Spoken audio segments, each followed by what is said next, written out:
The first thing to do if you want to improve your salah, your prayers, is to make more time for it. And you won't make more time for it if you feel like you're fitting in your salah into the other things that you have to do, right? You can organize your day around your salah, or you can organize your salah around your day. There's a difference. And for somebody who organizes their day around their salah, then the salah is like, it's the built-in break, right? It's the repose. And so that puts you in a whole different mindset than what we often say. We let our tongue say, let me quick pray, and then I'll be with you. Let me quick pray, I'll be back to work, I'll be back to school, I'll be back to the real stuff, right? Our tongues betray us, and they show what our priorities are. It shouldn't ever be something such as a quick prayer. Let me quick pray. No, that's like, I'm going to do, who has ever said, let me quick get work over with so I can come back and pray, right? We're not at that level.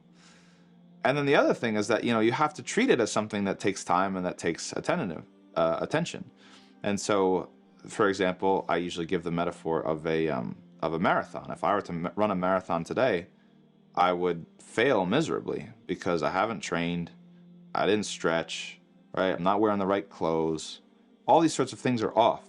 And so I'm completely set up to fail. There's no possible way I'm going to succeed. Imagine running a marathon in this, right?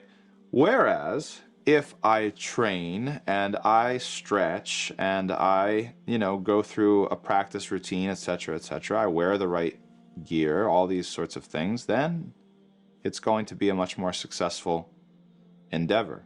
So your prayer is the same. Okay, there's a warming up period, there's a cool down period. We have the sunnah prayers. For most of the prayers, there's a sunnah prayer attached to it, right? That's meant to warm, or even if there's not a sunnah prayer attached to the actual prayer itself, there's other sunnah prayers such as praying once you enter the masjid.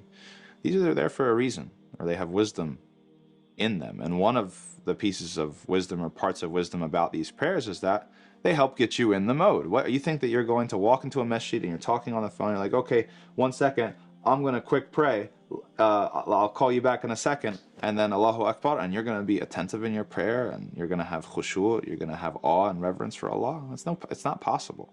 It's not possible. So when you come in and it starts with wudu, and you're attentive with your wudu, and you're actually looking at your limbs, and you know that these limbs are going to be witnesses against you on the day of judgment, and you're thinking about, you're getting into a reflective mode, into a mode of contemplation. And then you come out and you do a sunnah prayer, tahiyyatul masjid, anything. Now you're doing your warm-up routine, and now the actual prayer comes in, and it's time for the fard prayer, and now you're really locked in. Right? This is how prayer happens. Then afterwards you do the dhikr, and if you're able to do the sunnah prayer in order to cool down and kind of put the stamp on it, then that's how you get a good prayer. And the final thing, and this is a long-term goal, because everything up until now is something that anybody can do, but the long-term goal is to understand what your Lord said to you, to understand what Allah subhanahu wa ta'ala said to you. The distance between you and your emotional attachment to Allah is the distance between you and understanding what He said to you. In the Quran, He's speaking to you. He's talking to you. He's saying, do this, don't do that. Don't despair. I am the most merciful. These things are going to happen. You have to watch out for this, right? And if you're reading the translation, then, okay, you're going to get some benefit from it, 20%, 30%, 40%. But if you want to draw closer to it, then a long-term goal should be to try to educate yourself. If it's a local masjid or online, there's so many opportunities today, just to get every little bit closer to understanding exactly what your Lord said to you.